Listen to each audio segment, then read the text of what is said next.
So here we are, March 27th, and kayak number 1 finally has all the filler, fiberglass, and undercoats it needs.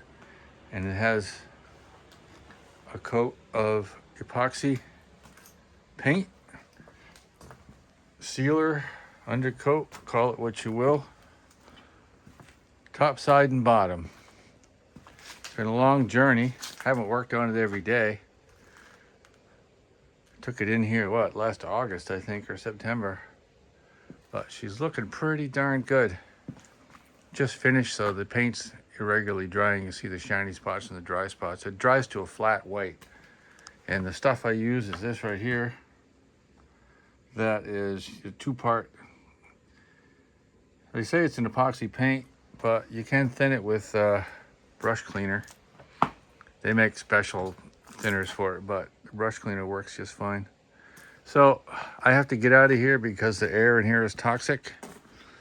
And tomorrow it will be dry. And I'm going to put a top coat on it of finish paint. I think the top's going to be white. The sides will be white. And a royal blue bottom, which is kind of my thing. I think that's a nice combo. And then we're gonna make a hatch for the front right here, because unfortunately that one is missing. It's gonna be a little challenging to bend a piece of plywood that small over a curve like that, but it will get done. And I think we'll be able to launch this thing in a couple of weeks. So stay tuned.